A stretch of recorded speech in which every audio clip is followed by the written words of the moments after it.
오늘도 이제 우리가 말씀을 들으면서 마음의 문을 활짝 열고 또 말씀이 주신 은혜를 힘입어 아멘으로 화답함으로 우리 모두가 더 크고 더 놀라운 은혜를 누리게 되기를 주의 이름으로 축복합니다. 성도들이 하나님을 섬김에 있어서 정말 중요한 하나님을 향한 자세가 있습니다. 그것이 무엇이냐 하면 그것은 하나님을 경외하는 것입니다. 경외란 말을 그냥 두려움으로 이렇게 표현할 수도 있습니다만은 이 경외를 두려움으로 표현했을 때 그 두려움은 우리가 일반적으로 생각하는 두려움과 다른 것입니다. 폭력을 휘두르는 아버지가 무서워서 집에 들어가기 싫고 또 집에 들어갔을 때 아버지가 시키는 것 안 하면은 또 맞으니까 그래서 그렇게 아버지가 시키는 대로 행하는 그런 두려움은 경외가 아닙니다. 이런 두려움은 그 두려움 대상 곁에 있으면 불안하고 힘이 들고 결국 행복할 수가 없는 거죠. 하나님에 대한 두려움, 하나님을 경외하는 그것은 이와는 전적으로 다른 두려움입니다. 하나님에 대한 두려움은 하나님이 너무나 위대하시기 때문에 생기는 마음입니다. 하나님의 영광이 너무나 크기 때문에 그 영광을 내가 감당할 수 없어서 품게 되는 감정입니다. 하나님이 너무나 거룩하시기 때문에 그 거룩함 앞에 나의 추함들이 드러날까 참 두렵고 떨리는 마음을 가지는 것이 경외입니다. 하나님이 너무나 크시기 때문에 생기는 마음이요, 하나님이 너무나 선하시기 때문에 생기는 감정입니다. 이런 경외하는 마음을 가지고 이런 두려움을 가지고 하나님 곁에 있으면 우리는 편하고 행복합니다. 자, 이런 두려움의 모습이 성경 가운데 참 잘 드러난 성경 구절이 이사야서 6장 1절, 2절, 3절 말씀인데 우리 한번 읽어보겠습니다. 우시야 왕이 죽던 해에 내가 본적 주께서 높이 들린 보좌에 앉으셨는데 그의 옷자락은 성전에 가득하였고 스랍들이 모시고 섰는데 각기 6날개가 있어 그 둘로는 자기의 얼굴을 가리었고 그 둘로는 자기의 발을 가리었고 그 둘로는 날며 넘어가야 되는데 서로 불러 이르되 거룩하다 거룩하다 거룩하다 만군의 여호와 그의 영광이 온 땅에 충만하도다 하더라. 아멘. 자, 이 이사야 6장이 하나님에 대한 경외의 모습을 보여주고 있습니다. 천사도 거룩하죠. 거룩한 존재입니다만은 그 크신, 그 거룩하신 하나님의 존전에서 감히 하나님을 섬기려니까 그 거룩함을 혹이라도 하나님의 거룩함을 침해할까 염려가 되어서 우리 2절에 나와 있듯이 6개의 날개가 있는데 둘로는 자기 얼굴을 가리고 둘로는 자기 발을 가리고 둘로는 날면서 하나님을 섬기고 있는 천사의 모습이 바로 경외의 모습입니다. 거룩함의 모습입니다. 이 스랍들이 그 하나님 곁에 있으면서 이 불행해, 싫어, 이런 감정이었을까요? 아닙니다. 행복한 감정으로 하나님을 섬기는 섬김이었죠. 이것이 경외입니다. 성도들은 이런 두려움을 가지고 있어야 합니다. 이런 두려움을 가지고 있는 성도는 죄의 유혹 앞에 무너지지 않습니다. 이런 두려움을 가지고 있는 성도는 하나님 말씀 앞에 온전히 순종하게 됩니다. 이런 두려움을 가지고 있는 성도는 하나님의 마음을 기쁘시게 하는 삶을 살게 됩니다. 이런 마음을 가지고 있는 성도는 충성된 사명자로 살게 됩니다. 그래서 오늘은 본문 말씀을 통해서 하나님을 경외합시다라는 제목으로 말씀을 나눌 텐데 이 시간을 통해서 우리 모두가 하나님을 경외하는 자로 결단하게 되시기를 주의 이름으로 축복합니다. 나아가 죄와 싸워 승리하고 하나님께서 하나님을 기쁘시게 하는 삶을 살고 충성된 사명자가 되고 온전히 하나님께 순종하는 멋진 성도님들이 다 되시기를 주님의 이름으로 축원합니다. 할렐루야. 자, 먼저 본문에 등장한 하나님을 경외하지 않는 자들을 한번 살펴보겠습니다. 여기 등장하는 하나님을 경외하지 않는 자들은 대제사장과 사두개인입니다. 대제사장은 그 시대에 종교와 정치의 최고 지도자였습니다. 그리고 사두개인은 제사장직을 독점한 귀족 계급들입니다. 그러니까 어쨌든 정치적인 인물들이지만 또 한편으로 종교적으로 뭔가 한 자리를 차지하고 있는 이들입니다. 하나님을 섬기는 일에 힘썼던 제사장들이 이 사두개인에게서 나왔고 그 제사장들의 무리 가운데 한 사람이 대제사장이 되어서 이스라엘 로마의 압지 아래에 있던 이스라엘을 하나님 앞에 바르게 세우고자 했던 일을 했던 이들이 명목상 이들입니다. 대제사장이요 사두개인입니다. 그래서 표면적으로 보면 종교의 최고 지도자이고 종교의 리더급을 형성하는 귀족들이기 때문에 이들에게 하나님을 경외하는 경외심이 있을 것만 같습니다.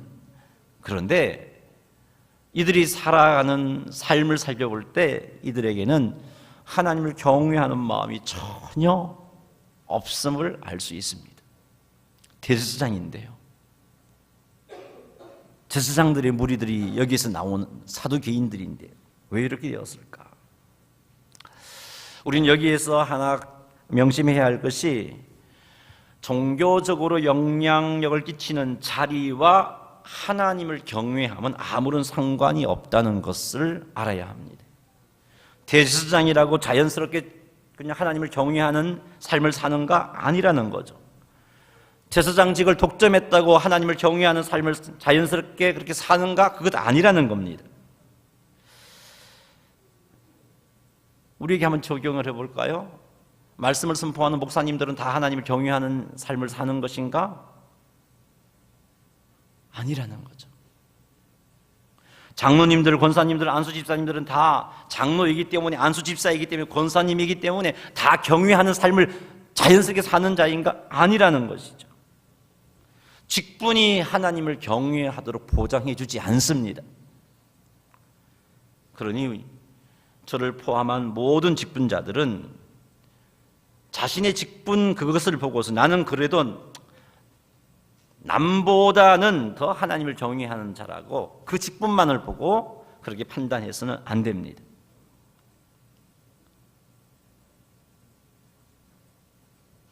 직분과 상관없이 하나님을 경외하는 삶이 우리에게 나타나야 돼요. 그것이 있을 때 하나님 주신 직분을 더 멋지게 감당하게 됩니다. 하나님을 경외하는 마음이 있을 때 내가 어떤 직분을 가졌느냐와 상관없이 하나님께 영광 돌려드리는 삶을 살 수가 있습니다. 직분 갖고 만족하지 마십시오. 날마다 스스로에게 한번 물어봐야 됩니다. 정말 나는 하나님을 경외하는 자인가라고 말이죠. 오늘 본문에 등장한 대제사장과 사두개인이 하나님을 경외하는 자가 아니라는 것을 어떻게 알 수 있냐? 삶을 보면 알 수 있다고 그랬습니다. 오늘 본문 5장 17절과 18절 말씀 읽어보겠습니다. 대제사장과 그와 함께 있는 사람 즉 사두개인의 당파가 다 마음의 시기가 가득하여 일어나서 사도들을 잡아다가 옥에 가두었더니 아멘. 이들은 지금 시기심 때문에 대제사장들 마음에 일어난 그 시기심 때문에 사두개인들의 당파 가운데 일어난 시기심 때문에 사도들을 잡아다가 옥에 가두어 버렸습니다. 사도들이 어떤 자입니까? 하나님의 부르심을 좇아서 영혼을 구원하는 일에 헌신하고 있는 자들이 사도들 아닙니까? 십자가의 복음을 선포하여 죽은 영혼을 살리는 자들이 사도들입니다. 성령 하나님의 인도하심을 쫓아서 교회를 세우는 이들이 사도들입니다. 교회를 세우기 위해 헌신하고 있는 이들입니다. 목숨 걸고 이 일을 하고 있는 이들이 사도입니다. 하나님을 경외하는 마음이 있었다면 결코 대제사장은 이 사도들을 잡아서 옥에 가둘 수가 없는 것이죠. 대제사장과 사도개인들은 하나님을 경외하는 마음이 없었기 때문에 그들을 잡아다가 옥에 가두었습니다. 그 옥에 가둔 동기는요 시기심 때문이라고 저기에 17절에 나와 있습니다. 사도들을 백성들이 많이 따르고 있습니다. 백성들의 인기를 사도들이 다 독차지하는 것만 같습니다. 그래서 그 시기심으로 인해서 하나님의 일을 하는 지도자들을 잡아서 옥에 가두어 버린 겁니다. 하나님을 경외하는 마음이 있었다면 이들은 결코 시기심에 사로잡혀서 하나님의 일을 하는 사도들을 옥에 가두지 않았을 겁니다. 시기하는 마음이 언뜻 들 수 있습니다. 그러나 정말 하나님을 두려워하는 그 마음이 그 마음 속에 있었다면, 대제사장에게 하나님을 두려워하는 마음이 있었다면, 사두개인들에게 하나님을 두려워하는 마음이 있었다면 꿈틀거리는 그 시기심을 하나님께서 기뻐하시는 모습으로 다스렸을 것입니다. 그러나 이 하나님을 두려워하는 마음, 경외하는 마음이 없었기 때문에 시기심에게 사로잡혀서 하나님의 뜻을 성취하기 위해서 일하는 사도들을 잡아서 옥에 가두어 버렸던 것입니다. 하나님을 경외하지 않는 자들의 중요한 특징 중에 하나가 이겁니다. 시기심과 같은 죄악된 감정을 극복하지 못합니다. 그것에 사로잡혀서 하나님의 마음을 아프게 하고 그것에 사로잡혀서 죄 짓는 행동을 합니다. 하나님을 경외하지 않는 자의 특징입니다. 대제사장과 사두개인들은요, 십자가에 못 박아 죽인, 그들이 십자가에 못 박아 죽인 예수님께서 하나님의 예수님이 말씀하신 대로 살아나신 것을 누구보다도 잘 알고 있는 이들입니다. 예수님이 부활했다는 사실을 이들이 누구보다도 잘 알았습니다. 이 부활을 모든 백성들이 알게 된다면 자기들의 입지가 좁아질 것 같아서 어떻게 합니까? 무덤을 지켰던 자들에게 돈을 주고 매수합니다. 그리고 뭐라고 소문내게 합니까? 제자들이 와서 예수님의 시체를 훔쳐갖고는 부활했다라고 말한다고 소문내라고. 부활을 알았음에도 불구하고 부활을 감추고 있는 이들입니다. 사도들이 선포하는 복음을 통해서 강력한 치유의 역사와 회심의 역사가 일어나고 있습니다. 대제사장들이라면, 사두개인들이라면, 제사장의 계급을 유지하고 있는 사두개인들이라면 이런 일들을 볼 때 정말 하나님이 약속하신 메시아가 예수님 맞구나, 우리가 잘못 판단해서 예수님을 십자가에 못 박았구나, 하나님 우리가 어찌해야 할까요? 하나님 우리가 어찌해야 할까요? 그들에게 두려워하는 마음이 있었다면, 하나님을 경외하는 마음이 있었다면 그들의 행동에 대해서 가슴을 치면서 두려워 떨면서 하나님 앞에 나아갔을 겁니다. 우리가 메시아를 죽였는데 어찌해야 합니까? 라고 엎드렸을 겁니다. 그런데 이들에게는 하나님을 경외하는 마음이 없었어요. 복음이 선포되어지면 선포되어질수록 자신들의 잘못이 드러납니다. 대제사장 때문에, 사두개인들 때문에 예수님을 우리가 십자가에 못 박았구나, 백성들이 그런 소리 할까 두려웠던 겁니다. 그래서 사도들을 사로잡아서 옥에 가두어 버렸는 거죠. 그런 말 하지 못하게 하려고. 사도들이 자꾸 복음을 전하니까 대제사장들이 가졌던 고민이 이겁니다. 우리 사도행전 5장 28절 읽어보겠습니다. 이르되 우리가 이 이름으로 사람을 가르치지 말라고 언금하였으되 너희 가르침을 예루살렘에 가득하게 하니 이 사람의 피를 우리에게 돌리고자 함이로다. 이게 무슨 말입니까? 자꾸 니네들 복음 전하는데 그 복음이 전해져서 많은 사람들이 회심해서 믿게 되면 우리 잘못이 드러나는 것 아니냐? 우리가 예수 죽였던 것이 되고 우리가 메시아를 죽인 것이 되는데 그거 하지 마. 하나님 두려워하는 마음이 전혀 없습니다. 하나님의 뜻이 무엇인가를 생각하는 것도 없습니다. 단지 자신들의 잘못이 드러나고 그것 때문에 백성들이 마음을 돌리면 안 되니까 그걸 감추려고. 이들이 지금 두려워하는 게 무엇입니까? 사람의 마음입니다. 사람을 두려워하고 있습니다. 하나님이 아니고요. 사람을 두려워하고 있습니다. 복음 앞에서 자신이 잘못이 드러나면 사람들이 다 돌아설 것이 두려웠습니다. 사람을 두려워하고 있던 거죠. 그래서 사람이 두려워서 사도들을 핍박했고 사도들을 감금하고 복음을 전하지 못하게 했던 것입니다. 여러분, 하나님을 경외하지 않는 자들의 또 다른 특징이 이겁니다. 하나님보다 사람을 두려워하는 것. 이것이 하나님을 경외하지 않는 자의 특징입니다.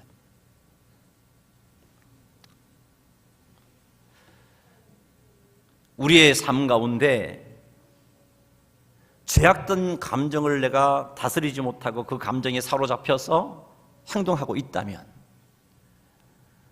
우리의 삶 가운데 하나님을 두려워하기보다는 사람을 두려워해서 하나님의 말씀도 외면해버리고 하나님께 기뻐하지 않는 행동을 하고 살고 있다면 우리는 하나님을 경외하는 마음을 가지지 못한 것이 틀림이 없는 겁니다.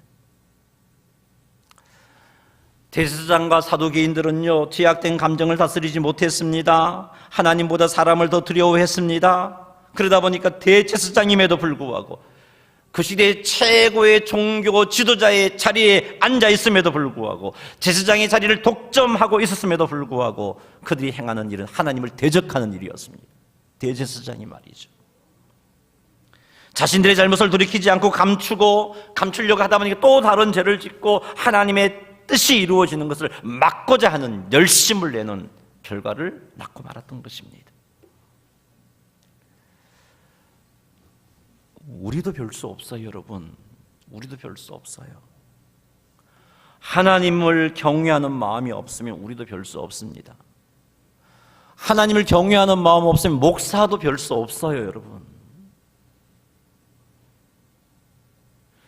하나님을 경외하는 마음 없으면요, 50년 예수 믿는 것 믿어도 별 수 없어요. 직분도 별 수 없습니다. 아무리 오랫동안 신앙생활해도 경외하는 마음 없으면 죄악된 감정의 노예가 되고 맙니다. 아무리 중직자들이라 해도 하나님보다 사람을 더 두려워하여 하나님을 거역하게 됩니다. 경외하는 마음이 없으면 말이죠. 그러니 우리 모두 하나님을 경외하는 마음을 회복합시다. 경외하는 마음이 있어야 돼요. 우리는 사랑의 하나님에 속아갖고, 아니 제가 속았다는 말을 좀 지나치는데 그걸 너무 듣다 보니까 하나님 경외하는 마음들이 막 사라져버렸어요. 하나님이 사랑의 하나님이니까 내가 무엇을 해도 다 용납해 줄 것 같아서 너무나 쉽게 하나님 앞에 살고 있습니다. 그래서 우리는 죄악된 감정의 노예가 되고, 그래서 우리는 사람을 더 두려워하는 자가 되고 만 것입니다. 본문에 등장하는 하나님을 경외한 자들은 바로 사도들입니다. 이들의 삶을 보면 하나님을 경외하는 것을 우리는 분명히 알게 됩니다. 사도들은 복음을 전하다가 대제사장과 사두개인들에 의해서 체포당하여 옥에 갇혔습니다. 복음 전하다가 말이죠. 그런데 주의 사자가 밤에 옥문을 열고 사도들을 끌어냅니다. 그리고 주의 사자가 사도들에게, 옥에 갇혔던 사도들을 끌어내어서 사도들에게 한 말씀이 이 말씀입니다. 한번 읽어보겠습니다. 자, 성경 보셔야 돼요. 20절인데 잘못 올라왔네요. 20절 읽어보겠습니다. 시작. 가서 성전에 있어서 이 생명의 말씀을 다 백성에게 말하라 하며, 복음 전하다가 잡혀서 옥에 갇힌 자들을 주의 사자가 와서 옥문을 열고 끄집어내고서 하시는 말씀이 이 생명의 말씀을 성전에 있어서 백성에게 전하라고 말하고 있습니다. 복음을 전하다가 잡혀 옥에 갇힌 자들을 풀어주었다면 적어도 이렇게 말씀하시는 게 자연스럽지 않을까요? 다른 지역에 가서 복음 전해라. 다른 지역으로 피신해라. 이게 합리적인 명령입니다. 그렇잖아요. 이 자리에서 복음 전하다가 옥에 갇혔는데 또 전하면 또 갇힐 건데 왜 그렇게 명령하시는 건가요? 이런 생각할 수 있잖아요. 근데 보세요. 우리 생각엔 좀 비합리적인 명령입니다. 아, 복음은 뭐 여기 있으면 전해야 하나요? 전할 데가 얼마나 많은데 다른 데 가면 되지. 이런 생각을 할 수 있잖아요. 자, 그런데 이 사도들은 어떻게 행동합니까? 가서 성전에 서서 생명의 말씀을 백성에게 전하라고 했을 때 이 명령을 받았던 사도들의 행동이 5장 21절에 나오고 있습니다. 읽어보겠습니다. 시작. 그들이 듣고 새벽에 성전에 들어가서 가르치더니 대제사장과 그에 함께 있는 사람들이 와서 공회와 이스라엘 족속의 원로들을 다 모으고 사람들을 옥에 보내어 사도들을 잡아오라 하니. 아멘. 뒷부분은 앞부분 보세요. 그들이 누구죠? 사도들. 누굽니까? 옥에서 풀려난 사도들. 복음 전가하다가 옥에 갇혔는데 주의 사자들을 통해서 옥에 풀려난 그들입니다. 그들이 들었어요. 무엇을 들었습니까? 성전에 가서 이 생명의 말씀을 백성에게 전하라는 말씀을 들었어요. 그때가 언제입니까? 밤입니다. 밤이니까 성전에 가본 들 사람이 없잖아요. 근데 이 사도들은요, 그 말씀을 듣고 사람이 모이는 그 시간, 그 새벽부터 하나님께 기도하러 모이는 그 시간, 그 사람들 한 명도 놓칠 수 없었어. 새벽에 성전 들어갔어요. 밤에 풀려났는데 옥에 갇혀 있을 때 얼마나 몸이 피곤했겠어요. 좀 쉴만하잖아요. 쉬어도 되고 좀 잠도 좀 자고 아침 식사도 하고 그렇게 가도 되잖아요. 근데 보세요, 새벽에 성전으로 들어가서 복음을 전했습니다. 이게 바로 하나님을 경외하는 마음이에요. 얼마나 이곳에 생명의 말씀을 들어야 할 사람이 많으면 하나님께서 우리를 끄집어내서 다른 데 보내지 않고 이곳에 가서 생명의 말씀을 전하라고 하셨을까? 그 하나님의 마음을 헤아리고 하나님을 경외하는 마음이 하나님이 하라 하셨으니까 새벽에 가서 복음을 전했던 겁니다.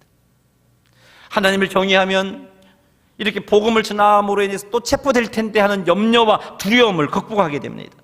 하나님을 경외하면 힘든 결과가 생길 것에 대한 두려움을 극복하여 온전히 하나님의 말씀에 순종할 수 있습니다.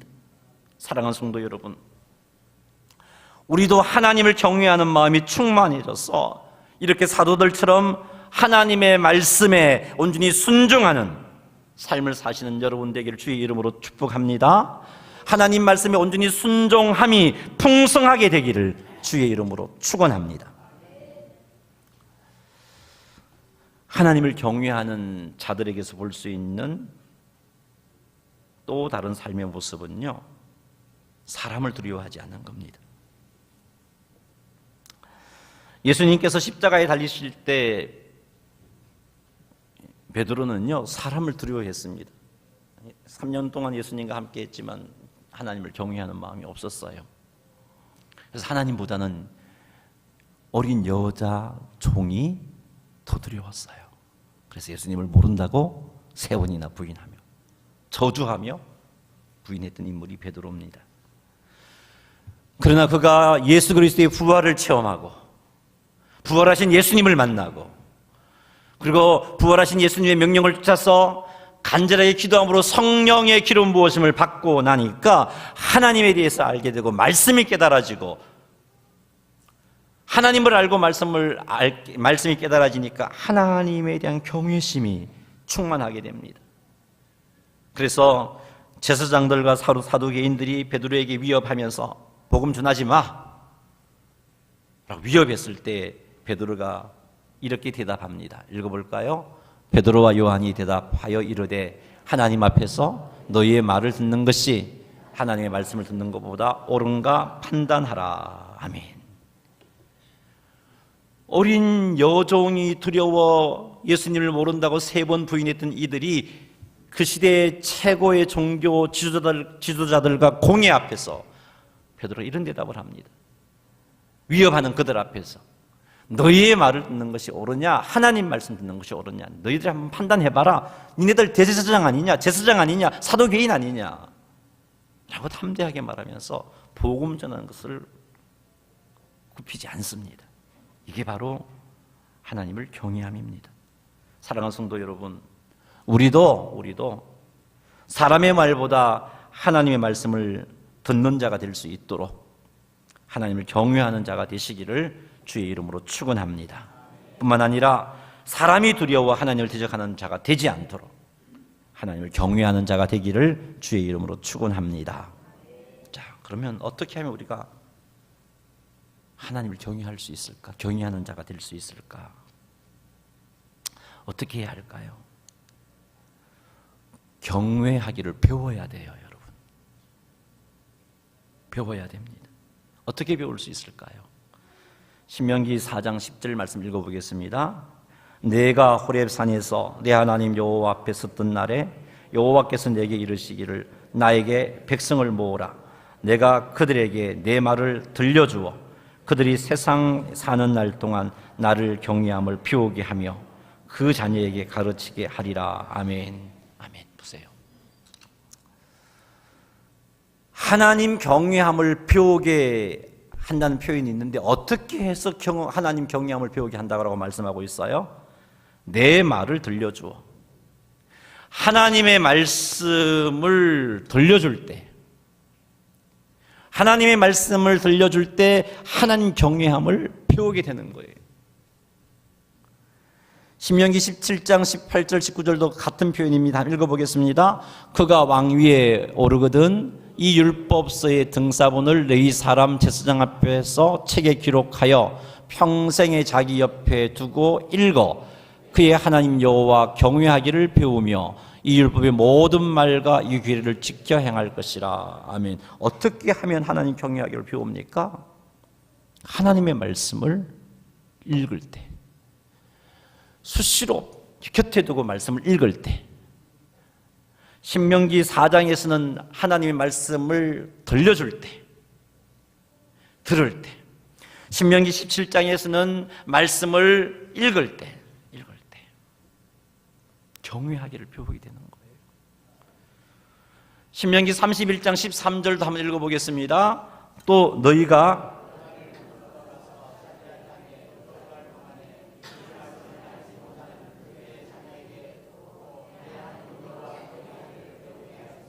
아멘. 자, 우리 번역이 좀 이렇게 쓱 안 들어와요. 다른 번역본 읽어드리겠습니다.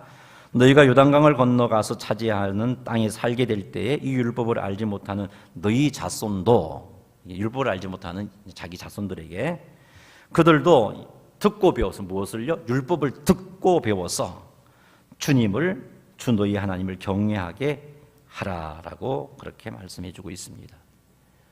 배워야 돼요. 말씀을 듣고, 앞에서는 읽고 13절에서는 31장 13절은 배워야 돼요. 율법을 알지 못하는 자 너희 자손들도 이 말씀을 듣고 배워서 주를 하나님을 경외하게 하라라는 말씀을 통해서 알게 됩니다. 어떻게 하면 경외함을 배울 수 있는 세 가지입니다. 하나님의 말씀을 들어야 됩니다. 하나님의 말씀을 읽어야 됩니다. 하나님의 말씀을 배워야 됩니다. 그래야 경외함을 배웁니다. 그래야 내 마음속에 하나님을 경외하는 마음이 떠나가지 않습니다.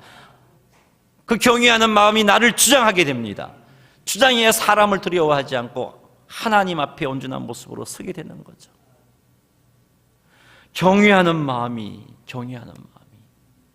있어야 죄된 감정을 극복할 수 있는 거죠. 왜 우리들에게 경외하는 마음이 사라져 버렸을까요? 말씀 앞에 가까이 나아가는 삶이 시들해졌기 때문입니다. 그래서 들었던 말씀들, 또 살아온 경험들, 그것만 붙잡고 있는 거죠. 예수 믿어 구원 얻는다는 그것만 붙잡고 있는 거죠. 그렇게 신앙생활 하다 보니까 어느새 우리의 마음에서는 하나님을 경외하는 마음들이 사라져버리고, 죄된 감정이 꿈틀거리면 이겨내지 못하고 끌려가는 거예요. 말씀에 순종하려니까 사람들 눈치도 보이고 사람이 두려워서 순종하지 못하게 되어버렸던 거죠. 하나님께서 기뻐하시는 삶을 살지 못하게 되었던 겁니다. 그러니 사랑하는 성도 여러분, 우리 2018년도 새로 시작했습니다.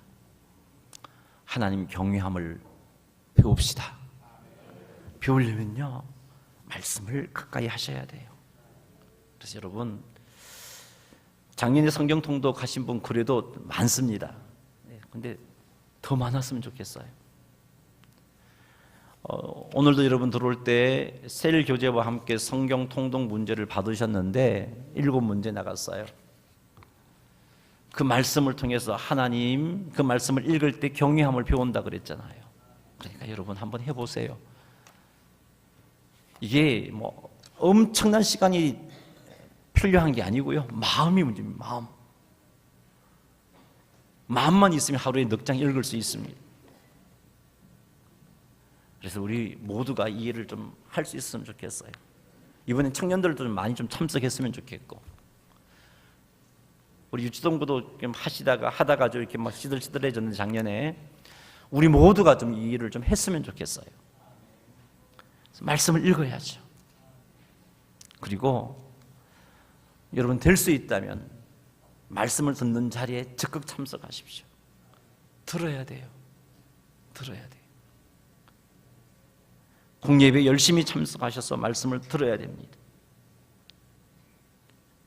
이 말씀을 들을 수 있는 장소가 어디입니까? 공예배의 자리. 말씀을 듣고 배울 수 있는 자리가 어디입니까? 셀 예배의 자리. 오늘부터 이제 이번 주부터 셀 예배가 시작됩니다. 그때 여러분 구원 논의를 배울 거예요. 얼마나 중요한 말씀인지 몰라요. 구원에 대한 확실한 지식이 있으면요, 어떤 기단이 와서 여러분에게 이런 말 저런 말 해도 흔들리지 않습니다. 이것 안 되니까 막 넘어지는 거죠. 이것 안 되니까, 이 구원론에 대한 분명한 지식이 없으니까 목사들도 이 단어에 빠져버리더라고요. 장로님들도 빠지고요. 다 그래요, 여러분. 얼마나 중요한지 몰라요. 배워야 돼요, 배워야. 그래야 경외하는 마음이 생깁니다. 제자훈련 양육반 참석하셔서 배우세요, 여러분. 이번 셀 모임 때 아마 셀 리더들이 여러분들에게 제자훈련도 권하기도 할 것이고 양육반도 권하기도 할 건데 그냥 순종하십시오. 그리하면 우리는 말씀을 읽고 듣고 배우는 자가 되고, 말씀을 읽고 듣고 배우는 우리의 삶은 우리를 하나님 앞에 온전하게 서게 만들어주는데, 어떻게 해요? 경외하는 마음을 가지고 하나님 앞에 서게 만들어줍니다. 우리의 마음속에 하나님을 경외하는 마음만 있다면 2018년도 우리가 어떤 자리에 있든지 간에 하나님의 백성답게 거룩한 삶을 살 것이며, 하나님께서 기뻐하시는 삶을 살 것이며, 거룩한 영향력을 끼치며 살 것입니다. 그리고 주님 앞에 섰을 때 칭찬 듣는 하나님의 자녀들이 되어질 것입니다. 그러니 성령께서 주시는 마음을 쫓아서 경외함을 배우기 위해서 읽고 듣고 배우는 이 모든 세 가지의 사역들의 일에 헌신하기로 결단하시는 성도님 되시기를 주님의 이름으로 축원합니다. 찬송가